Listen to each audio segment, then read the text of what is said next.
It happened again. My client was hired on the very first interview with a 60K increase, no less. Now, you might be wondering, okay, Patricia, what are you doing differently? Well, I'll tell you what I'm not doing. I'm not using the typical STAR method.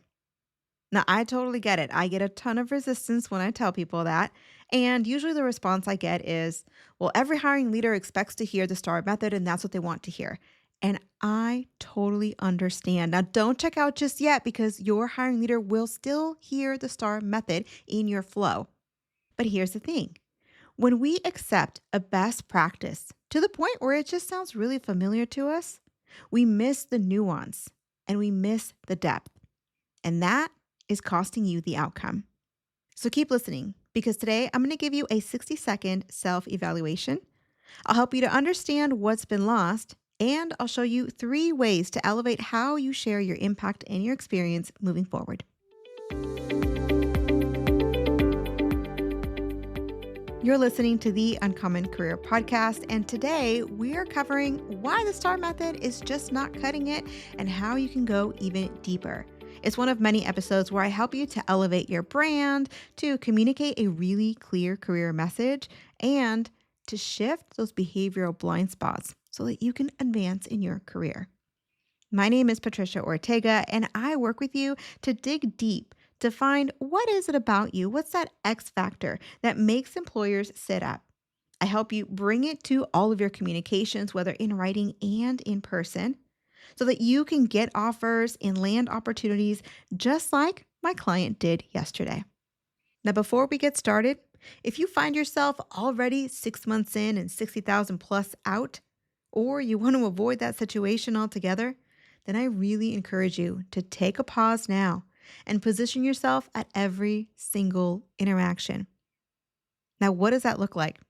I can help you figure that out. Just head over to theuncommoncareer.com/process or reach out to me on LinkedIn. I can share my strategy with you. It's, I think, a 6 or 7 page document, but it walks you through everything we do to get our clients hired, often within 90 days and sometimes on their very first interview. Again, that's theuncommoncareer.com/process or find me, Patricia Ortega, on LinkedIn, and I'll send that over to you. Okay, so now, why not STAR? Here's the thing, STAR stays on the surface. It's become so familiar, it has absolutely lost its nuance. Now, can you keep it for the sake of flow because hiring leaders expect that flow? Absolutely. We are not messing with the flow here. It makes sense to start with the background, share the action you took, and then share the result. There's only one way to go, and that's in chronological order, right? But let's get below the surface because STAR is just not cutting it as your entire response.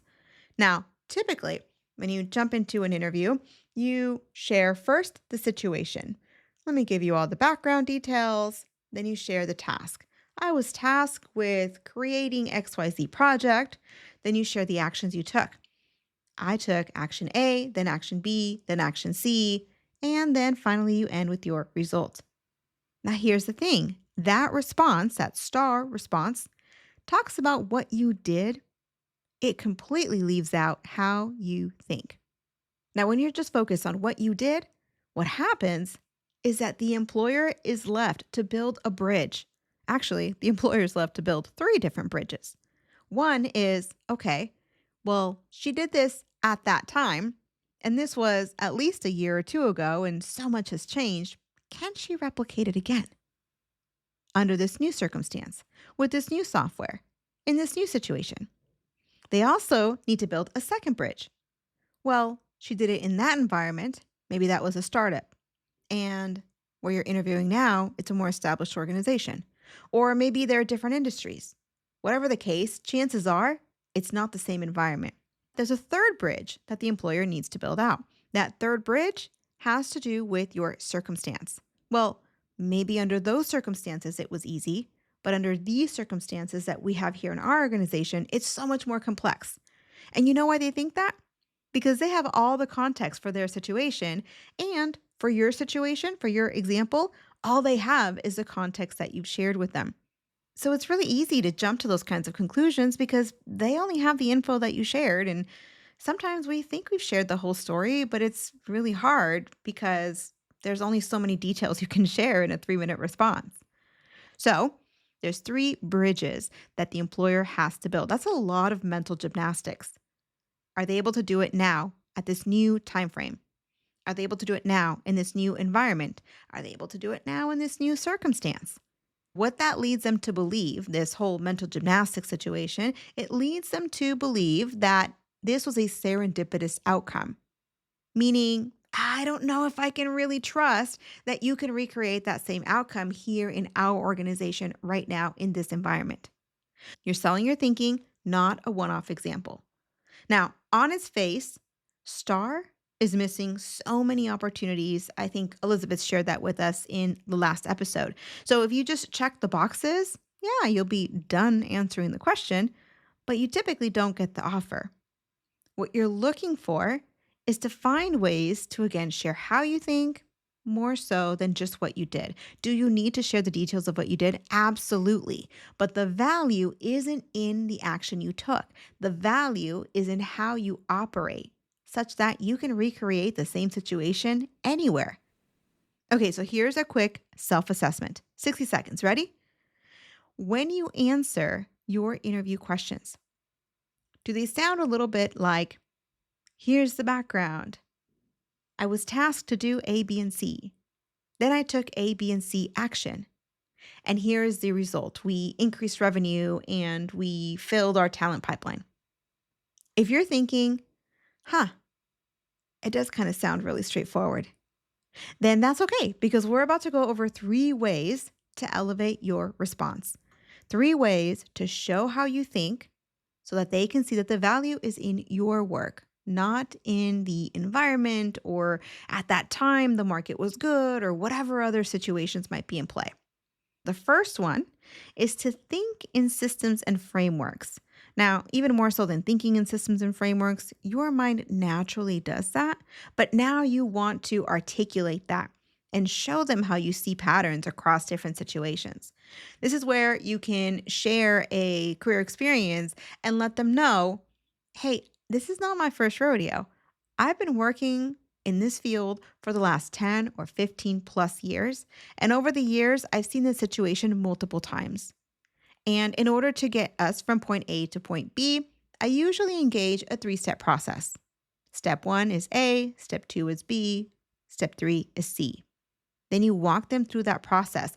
But what you've just done is anchored your knowledge. You've shown them how you can look at patterns, how you can build systems, build frameworks, and replicate your process.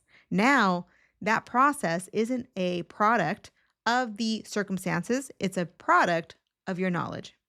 Okay, what's the second thing? The second thing is to share the considerations and the thinking work that happened before you started taking action. See how that's not a part of STAR? Okay, so how do we do this? When you're thinking about your considerations, think about the moment before you took action. You had to make a lot of decisions. Some of those decisions are done out loud or visibly, collaboratively. Most of those decisions, though, are made in your head. And you're so good at what you do that you don't really bring them up. And so, to share your considerations, to share the things that led to the right actions before you share your process, right? Took action A, took action B, took action C. You're going to share the mental work that it took for you to decide what actions you were going to take. Now, it gets more complex if you're a leader, if there's more pieces around you, but it's even more important to get these things not only articulated, but also kind of crafted, right? So as you're articulating and sharing your experience, you're also using every opportunity to position yourself. The beginning of every sentence is an opportunity to position yourself. The transition between one part of your story and another is another opportunity to position yourself. And so first it's figuring out what was the thinking work that happened when I was getting ready to take action. Once you get into the action, that's just very straightforward what you did, but bring in your considerations. Okay, so that is number 2. Number 1 is thinking in systems and frameworks and sharing that thinking with them. Number 2 is sharing with them your thought process, what you had to consider, how you made decisions before you started taking action. And number three is talking about real time challenges, opportunities, and changes. And so typically, what we do when we share a STAR method is we just go through the actions. I took step A, then step B, then step C. And it's a very clean process to get you from point A to point B. Maybe I shouldn't use letters there. It's a very clean process to get you from the situation or the task that you were asked to do all the way over to the result. But inevitably, and again, even more so if you're a leader, and even more if you're a leader of leaders, those real time challenges are where the value is at.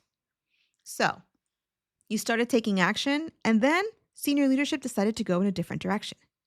Or you started taking action, and then the budget was swiped right from under you. Or maybe you started taking action and you saw a gap in the market that you had to act on. And all of a sudden, you had two major priorities, not just one. What are the challenges, the opportunities, or the changes that presented themselves while you were in the middle of your action? And how did you need to rework your thought process, your strategy, all the things that you had considered in the beginning? How did you have to look at your team and shuffle things around? Did you have to do any coaching as a part of this? Any people work? There's so much value in those pieces. And so share that. So, again, three ways, right? Thinking and sharing your systems and your frameworks and how you come up with patterns, sharing the considerations, the mind work, the decision making that happened before you started taking action, and walk them through your real time challenges, opportunities, and changes that happened along the way. Those are just three ways that you can go well beyond the STAR method. So, yeah, maybe you don't have to throw away the STAR method. I really needed to just get your attention to share this with you. The STAR method does provide a logical flow, and that's perfectly fine. But on its own, it's far too basic, especially if you're a manager, senior manager, director plus.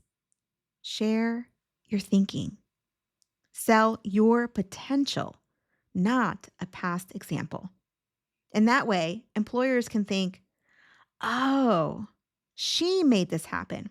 She's the common denominator. She is who we want.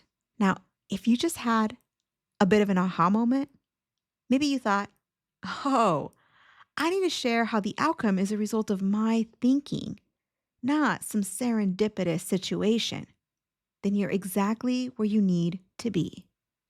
Now, if your reaction is something along the lines of, okay, good, I'm exactly where I need to be, but I just don't know if the outcome was a result of my thinking. I'm not sure if I can really say that.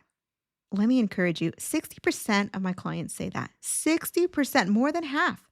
But every time they are able to articulate, own, and speak confidently about their impact in specifics, not just saying, oh, I made this happen. No, you have the specific words. You know exactly where your thinking made a big difference, where a small decision was leveraged for a major outcome. And that is a high leverage shift. It is invaluable, not only in interviews, but across your entire career. Whether or not you're in the job search, being able to say, hey, I'm the value add here, without having to actually say, hey, I'm the value add here, and without becoming somebody that you're not. Listen, if this sounds like exactly where you need to be, you're shifting into that space of articulating and owning your value without feeling sleazy, then tune in next week because we're going to talk about what you need to do in order to arrive there. Now, it's altogether possible that you're ready right now, and a podcast isn't going to cut it. You want one on one help that's specific to your situation so you can go light years faster than waiting for next week. If that's the case and you're looking to calibrate your career target, to sharpen your positioning, and to pinpoint the high leverage shift that's going to make the difference for you specifically, then I encourage you to take the first step and head over to theuncommoncareer.com/intensive, where you and I can partner up to make sure that you calibrate your target, sharpen your positioning, and pinpoint that one high leverage shift that's going to make all the difference. Again, that's theuncommoncareer.com/intensive.